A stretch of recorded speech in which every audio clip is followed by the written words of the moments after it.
আমি তো ভালোবাসি তোকে। পর্ব ৪৭। লেখিকা সালমা চৌধুরী। আমি আছি আপনাদের সাথে নৌসিন পারভিন। তানভীরের গান শুনে আবির ঘাড় ঘুরিয়ে তাকিয়েছে।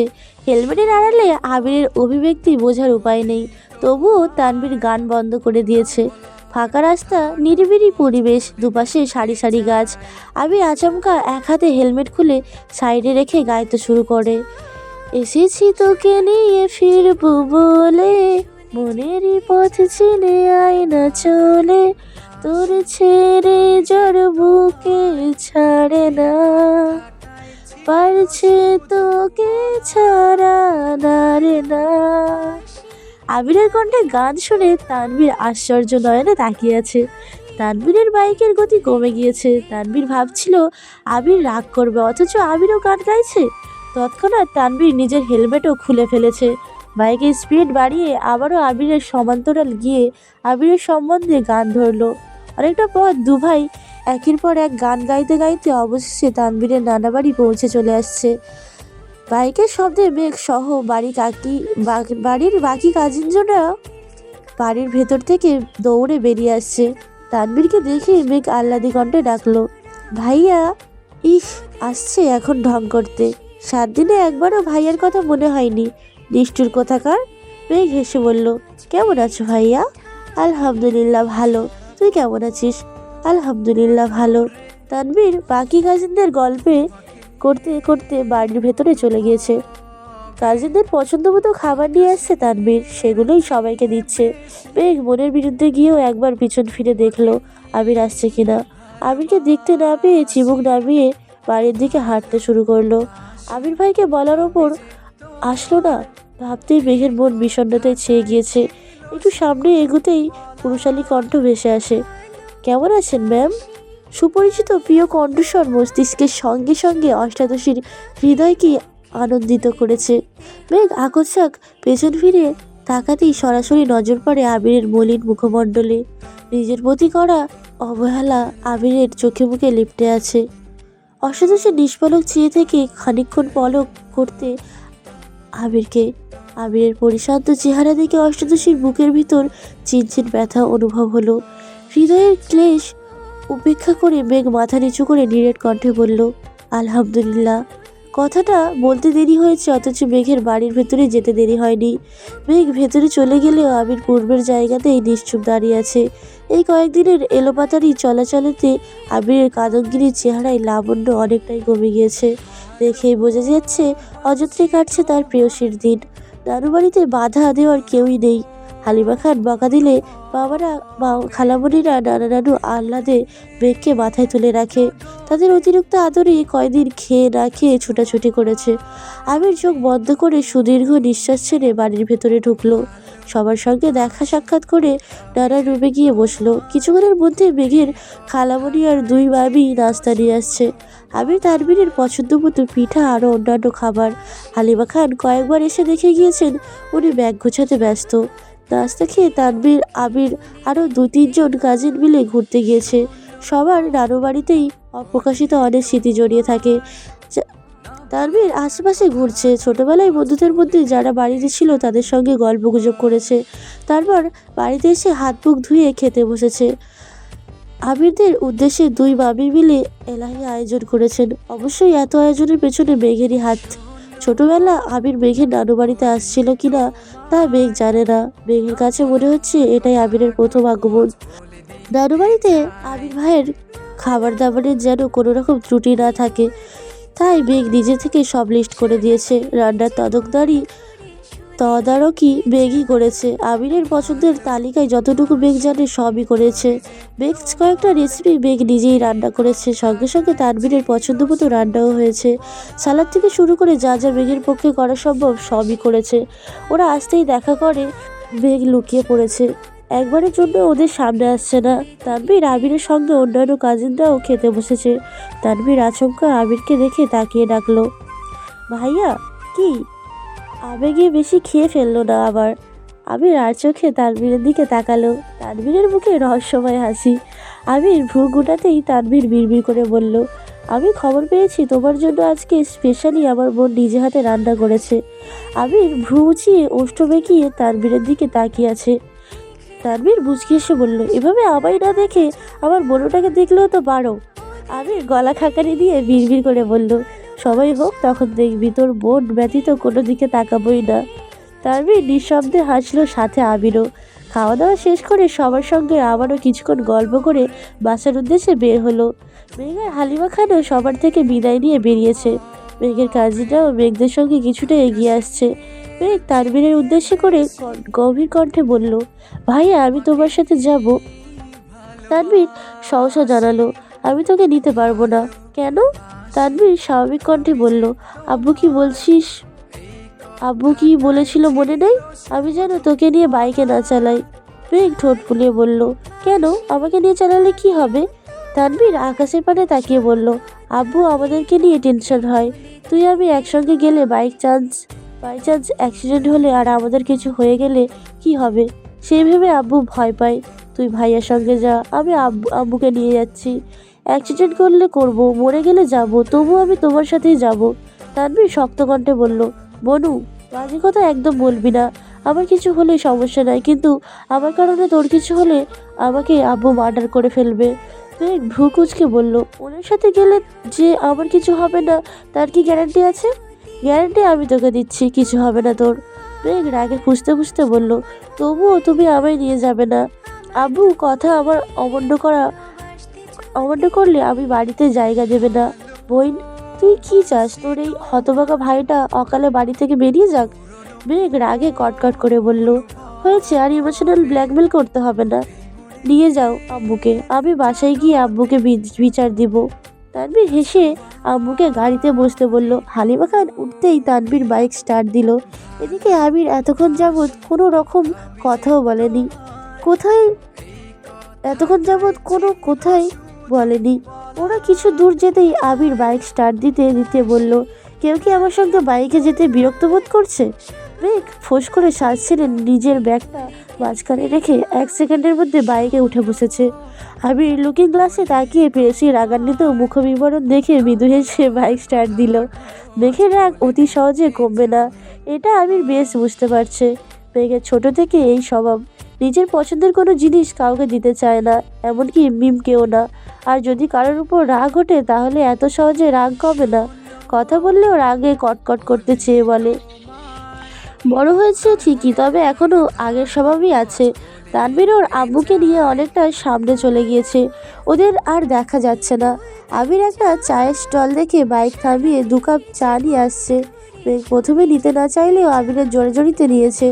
আবির রাস্তার পাশে একটা গাছের সাথে হেলান দিয়ে চা খাচ্ছে আর অনুভূতি নেয় মেঘকে দেখছে। রাগের কারণে মেঘের মুখ ফুঁসে আছে, থুতনিতে কেমন যেন ভাঁজ হয়ে গিয়েছে। আবির চুল থেকে শুরু করে পায়ের কনিষ্ঠ আঙুল পর্যন্ত নিরীক্ষণ করতে চা শেষ করলো। টাকা পরিশোধ করে বাইকের কাছে এসে শান্ত স্বরে বলল, এখনো রাগ কমেনি তোর? কিসের রাগ? আমার কারোর উপর কোনো রাগ নেই, তা তোর চোখেই ভাসছে। মেঘ চোখ তুলে তাকাতেই আবির মুচকি হাসলো, কিন্তু মেঘের চেহারা অপরিবর্তিত। মেঘ চিবুক নামিয়ে কর্কশ গলায় বলল, আপনি কি আমার বাসা পর্যন্ত নিয়ে যাবেন? যদি না নিয়ে যাই তাহলে কি করবি? ব্যাস, বাস বা অন্য কিছু দিয়ে চলে যাব? সত্যি সত্যি? সত্যি। তুমি আমায় একা ফেলে চলে যাবি? তুই আমায় একা ফেলে চলে যাবি? আপনি তো আর অবুঝ না, যেভাবে এসেছেন সেভাবে বাসা পর্যন্ত যেতে পারবেন। আবির হঠাৎই 2 আঙুলে মেঘের থুতনি ওঠালো। আচমকা আবিরের স্পর্শে মেঘের দেহ শিউরে ওঠে, সহসা চোখ বন্ধ করে ফেলেছে। আবির গুরুতর কণ্ঠে বলল, তাকা। মেঘ নিবু নিবু চোখে তাকাতেই আবিরের গভীর নেত্রে দৃষ্টি নিবদ্ধ হয়। সঙ্গে সঙ্গে মেঘের ভ্রুযুগল কুঁচকে আসে। এই একজোড়া চোখ মেঘকে কি যেন বলতে চাচ্ছে। চোখের ভাষা উঁচের সাধ্যে ছোট অষ্টাদশী নেই, তবে দৃষ্টির গভীরতা প্রখর, তা বুঝতে সময় লাগেনি। ইদানিং আবিরের নজরে অস্বাভাবিকতায় মেঘ প্রায়ই খেয়াল করে। মেঘ তাকালে চোখ পড়লে নিজেকে কেমন যেন আড়াল করে নেয় আবির। আজও আবিরের দৃষ্টি প্রখর, অষ্টাদশীর আখি জোড়াতে আবিরের চোখে নিবদ্ধ হয়ে আছে, পলক ফেলছে না কেউই।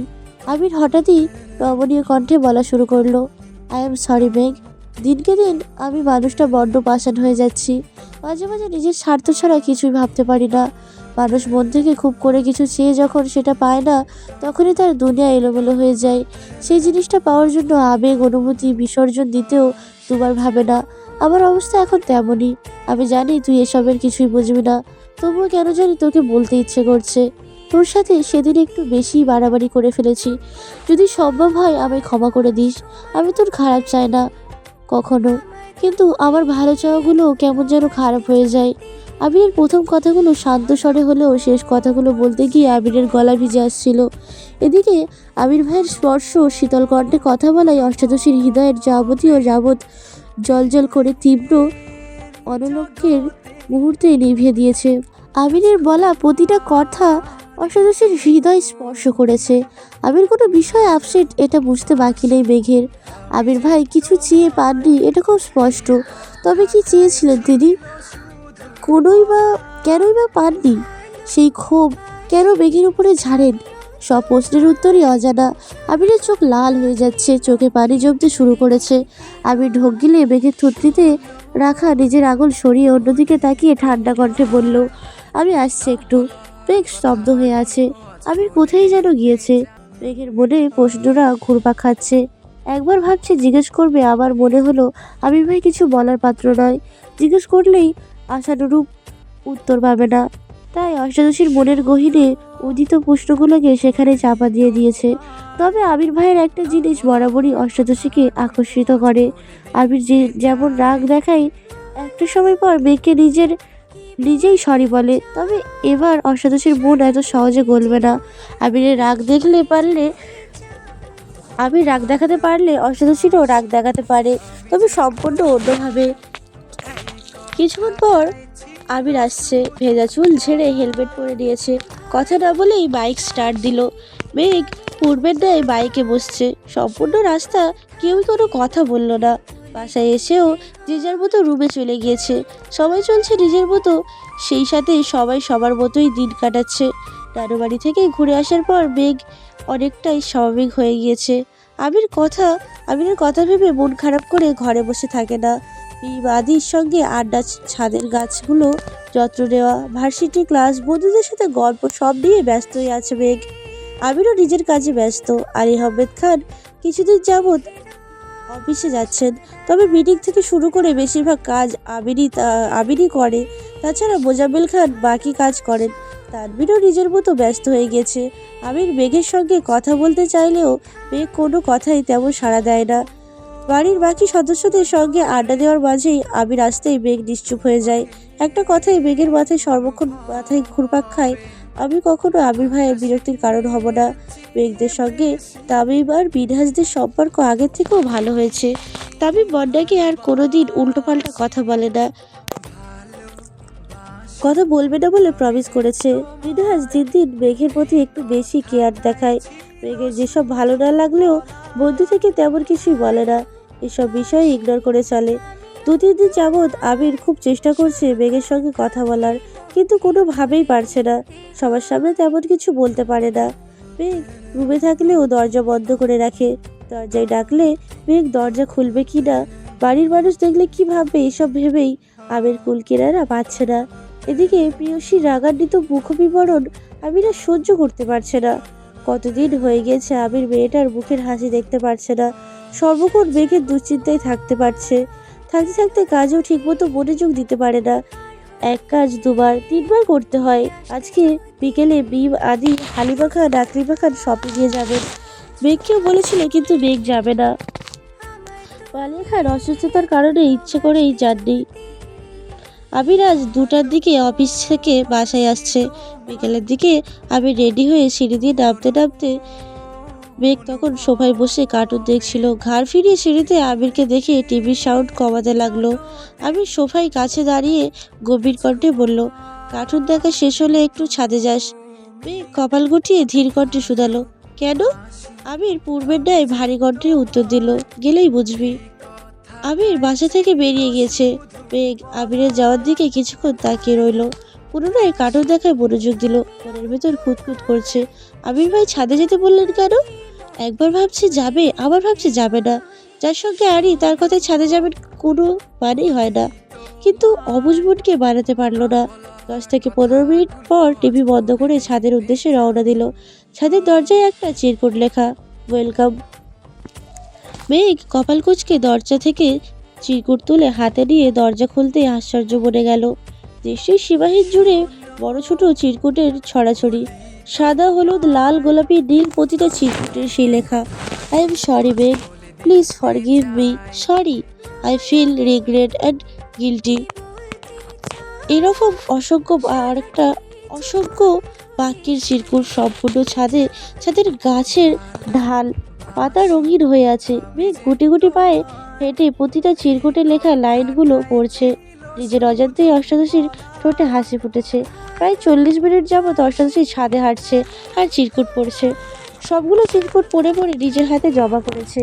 মেঘের মনের আকাশ জুড়ে শুধু একটা কথাই বিচরণ করছে, আপনি মানুষটা অত্যাধিক রহস্যময়। কৌশলে যেমন কষ্ট দেওয়ার পটু, তেমনই নিপুণ দক্ষতায় সেই ক্লেশের দূরীকরণে সক্ষম।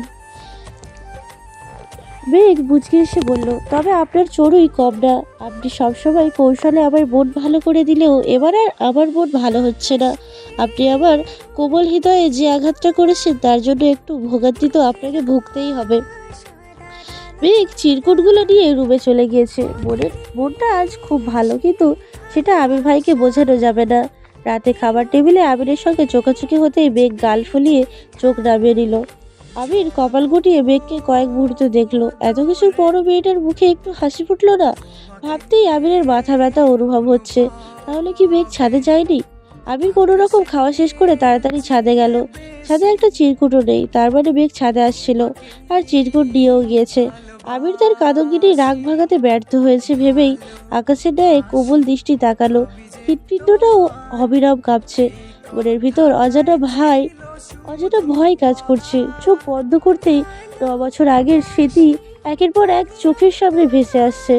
আচমকা ধপ করে ছাদের ফ্লোরেই বসে পড়েছে। কি হচ্ছে আর কি হবে তা ভেবেই ক্লান্ত হয়ে পড়েছে। আজ মার্চের 3 তারিখ, মেঘের জন্মদিন। অষ্টাদশী আজ 19 বছরে পা দিয়েছে। বাড়ির পরিবেশ ঠান্ডা। এই বাড়িতে কখনোই জন্মদিন পালন করা হয় না। সামান্য উইশটুকুও কেউ করে না। তাই কারোর জন্মদিনের কথা মনেই থাকে না। আবির গত রাতে দেরি করে বাসায় ফেরার কারণে সকালে ঘুম থেকে উঠতে পারেনি। আবির 12টার দিকে অফিসে যেতে চাইলে আলী আহমেদ খান অফিসে তেমন চাপ নেই বলে যেতে নিষেধ করেন। এজন্যই আবির দুপুরের দিকে সোফায় বসে আদিকে পড়াচ্ছিল। কিছুক্ষণ পর মেঘ ভার্সিটি থেকে বাসায় আসছে। ফ্রেশ হয়ে খেতে বসেছে। হঠাৎই দরজায় কলিং বেলের শব্দ হতেই আবির গিয়ে দরজা খুলে দিল। ডেলিভারি বয় জিজ্ঞেস করলেন, এখানে মাহাদিবা খান নামের কেউ আছেন? মেঘ খাবার খাওয়া বন্ধ করে দরজার দিকে তাকালো। আবির তীব্র দৃষ্টিতে তাকিয়ে প্রশ্ন করলো, কেন? ওনার নামে পার্সেল আসছে। আবির গম্ভীর কণ্ঠে প্রশ্ন করলো, কোথা থেকে? সরি ভাইয়া, সেটা বলতে পারছি না। পার্সেলের কথা শুনে মেঘ তাড়াতাড়ি খাবার শেষ করে হাত ধুয়ে দৌড়ে আসছে। উত্তেজিত কণ্ঠে বলল, আমি মাহাদিবা। ছেলেটা মেঘের সাইড দিয়ে পার্সেল দিয়ে চলে গেল। মেঘ পার্সেল ঘুরিয়ে ফিরে দেখতে দেখতে চলে যাচ্ছে। আবির স্তব্ধ হয়ে গিয়েছে। আমি দরজা বন্ধ করে সিঁড়ি পর্যন্ত আসতেই তানভীর নামছে। মেঘকে হাস্যোজ্জ্বল চেহারা দেখে আবিরের দিকে তাকাতেই ছোট করে বলল, কি হয়েছে? আবির উত্তর না দিয়ে তানভীরকে পাশ কাটিয়ে মেঘের রুমে চলে গিয়েছে। মেঘ টেবিলের উপর পার্সেল রেখে কাছে আনতে ড্রেসিং টেবিলের কাছে গিয়েছে। আমি রুমে ঢুকে পার্সেলের হাতে নিয়ে গম্ভীর কণ্ঠে প্রশ্ন করলো, পার্সেল কে পাঠিয়েছে? মেঘ হেসে উত্তর দিল, আমি কি করে বলবো? তাহলে পার্সেল পেয়ে এত খুশি কেন? গিফট পেলে সবাই খুশি হয়, সেটা যেই দিক না কেন। আমার পার্সেল দিন। কে পাঠিয়েছে না বললে পার্সেল দেবো না। আজব তো, আমি জানি না কে পাঠিয়েছে। তাহলে পার্সেল দেখার দরকার নেই বলেই আমি পার্সেল দিয়ে চলে গিয়েছে। মেঘ আহম্মকের মতো চেয়ে আছে। মনে মনে বিড়বিড় করে বলছে, নিজে সামান্য উইশও করবে না, আবার কেউ পার্সেল দিলে নিতেও দিবে না। এ কেমন মানুষ রে বাবা। আবির পার্সেল নিয়ে রুমে ছুঁড়ে ফেলে দিয়েছে। আবিরের মাথায় ঘুরপাক খাচ্ছে, হয়তো মিনহাজ গিফট পাঠিয়েছে। মেঘ কী করবে ভেবে না পেয়ে একেবারে বন্যা, মিনহাজ, তামিম, বৃষ্টি সবাইকে কল দিয়েছে।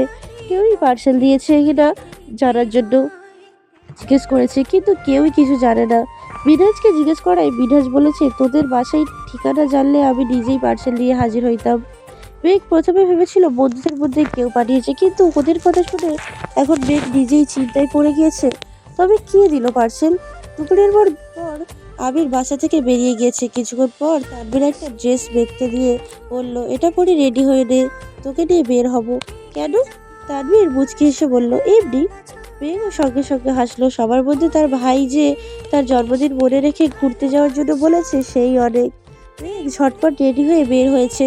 তানভীর ড্রয়িং রুমেই বসেছিল। হালিমা খানকে বলেই মেঘকে নিয়ে বের হচ্ছে। মেঘ তানভীরের পিছু পিছু যেতে যেতে বলল, আজ দুজনে বাইকে গেলে কিছু হবে না।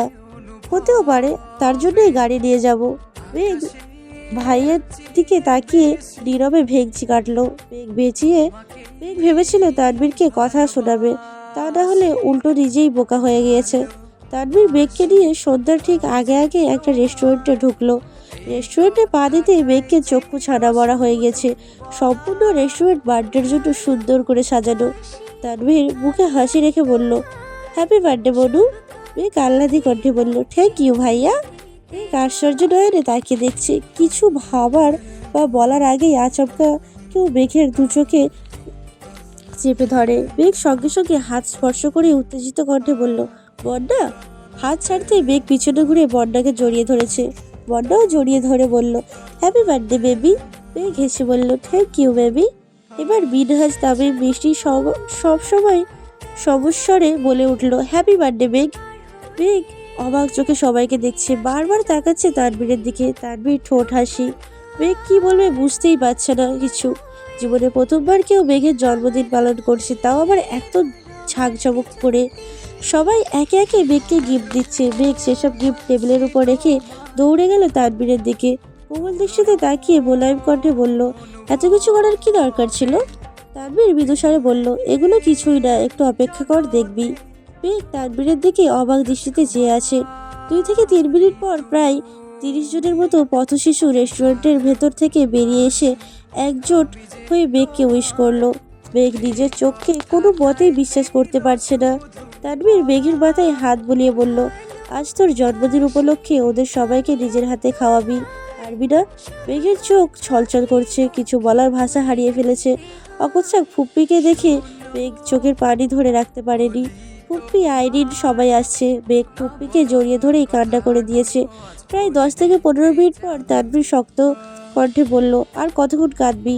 মেঘ চোখ বুঝতে বুঝতে তানভীরকে জিজ্ঞেস করলো, এত আয়োজন তুমি করেছো? তানভীর বিলুপ চোখে তাকিয়ে বলল, আমার এত সামর্থ্য এখনো হয়নি বনু, এসব ভাইয়া করেছে। মেঘের হাসি মিলিয়ে গিয়েছে। আশেপাশে চোখ বোলায়। আবিরের কোনো অস্তিত্ব না পেয়ে অন্ধকারে ছেয়ে গিয়েছে মেঘের মুখ। উদ্গিগ্ন কণ্ঠে শুধায়, উনি কোথায়? জানি না। উনি আসবেন না? কোথায় না? মেঘ এবার তপ্ত স্বরে বলল, কেন? তুই নাকি ভাইয়ার উপর রেগে আছিস তাই? তাহলে এসব করেছেন কেন?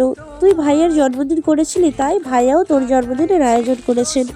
মেঘ আশেপাশে তাকিয়ে গম্ভীর কণ্ঠে বলল, ওখানে আসতে বলো। তানভীর পকেট থেকে ফোন বের করে আবিরকে কল দিল। আসার কথা বলাই আবির শীতল কণ্ঠে বলল, তোরা কেক কেটে ফেল, আমি আসবো না। সাউন্ড বেশি থাকায় মেঘ পাশ থেকে আবিরের কথা শুনে ফেলেছে। হাত বাড়িয়ে তানভীরের থেকে ফোন নিয়ে মেঘ রাগী স্বরে বলল, আপনি না আসা পর্যন্ত আমি কেক কাটবো না। এবার আপনি ভাবুন আসবেন কিনা। বলেই মেঘ কল কেটে দিয়েছে। মেঘ ফোঁস করে শ্বাস ছাড়লো। বন্যা হাঁ করে মেঘকে দেখছে। যে আবির ভাইকে মেঘ বাঘের মতো ভয় পেত, আজকে সুন্দরভাবে ওনার উপর অধিকার দেখাচ্ছেন। মিনহাজ তামিম শুধু মুখ চাওয়াচাওয়ি করছে। তানভীরের সামনে মেঘকে আলাদাভাবে কিছু বলার সাহস নেই ওদের। মেঘ আইরিনের সঙ্গে গল্প করছে। বন্যাকে ওদের সঙ্গে পরিচয় করিয়ে দিয়েছে। কিছুক্ষণ পর আবির আসছে। কালো শার্ট, কালো প্যান্ট, ব্লেজার, বুকের ওপর সানগ্লাস ঝুলানো।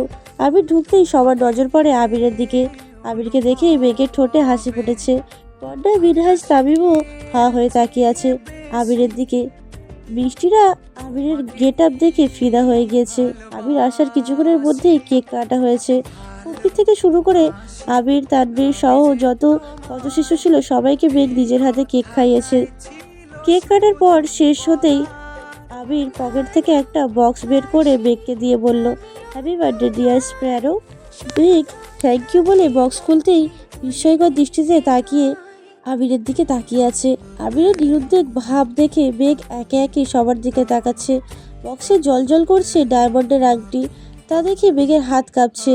মেঘের ভাবভঙ্গি দেখে আবির থমথমে কণ্ঠে বিড়বিড় করে বলল, আংটির দিকে এভাবে তাকিয়ে থাকিস না, তোর ফ্রেন্ডরা ভাববে জীবনে ডায়মন্ড দেখিসনি। তাড়াতাড়ি আংটিটা পর, আমাকে আংটি পরাতে বাধ্য করিস না। আমি আংটি পরালে এখানে কাহিনী হয়ে যাবে। মেঘ এক পলক আবিরকে দেখে আস্তে করে গলা খাকানি দিয়ে টেবিলের উপর বক্স রেখে আংটিটা নিয়ে নিজেই পরে নিল। নিজের অনামিকা আঙুলে ঢোকালো। নিজের হাতের দিকে বিস্মিত চোখে তাকিয়ে আছে মেঘ। জীবনে প্রথমবার ডায়মন্ডের আংটি পরেছে হাতে। খুশিতে ফুপি সহ সবাইকে সেই আংটি দেখাচ্ছে। উপস্থিত প্রত্যেকেই মুখে হাসি থাকলেও মিনহাজ আর তামিম নিস্তব্ধ হয়ে আছে। দুজনের দিকে তাকাচ্ছে, কিছুই বলতে পারছে না, শুধু চোখেই ইশারায় দিচ্ছে। সবটা যে আবিরের পরিকল্পনা তা বোঝার ক্ষমতাও তাদের নেই। মেঘের জন্মদিনে ছোটখাটো সারপ্রাইজ দিবে এটা আগে থেকে ভেবে রেখেছিল আবির, কিন্তু আজ মেঘের নামে পার্সেল আসার পর সেই চিন্তার মুহূর্তেই বদলে গিয়েছে। বাসায় বসেই সব পরিকল্পনা করেছে। দুপুরের পর মার্কেটে গিয়ে মেঘের জন্য ড্রেস কিনে তানভীরকে দিয়ে পাঠিয়েছে। তানভীরকে দিয়ে বন্যাকে কল দিয়ে ইনভাইট করেছে। সেই সঙ্গে বন্যার দায়িত্ব দিয়েছে মিনহাজদের বলার জন্য, এবং অবশ্যই যেন সবাই আসে। বন্যাও তানভীরের কথা মতো সবাইকে বলেছে, ফুপিদের আইরিন জানিয়েছেন। মিনহাজ আর তামিমকে নিজের অবস্থান বোঝানোর জন্যই আবির ইচ্ছে করে মেঘের জন্মদিনে সম্পূর্ণ রেস্টুরেন্ট বুকিং দিয়েছে। সেই সঙ্গে মেঘের জন্য নিজের পছন্দ করে ডায়মন্ড আংটি নিয়ে আসছে। যেখানে বারপিটার কথায় কিছু বোঝানো অসম্ভব হয়ে পড়ে, সেখানে কিছু কৌশল খাটাতে হয়। এই পর্যন্তই ছিল আমি একটু ভালোবাসি তোকে পর্ব 47। পরবর্তী পর্বগুলো শোনার জন্য চ্যানেলে চোখ রাখুন। সবাই ভালো থাকবেন, সুস্থ থাকবেন। আল্লাহ হাফিজ।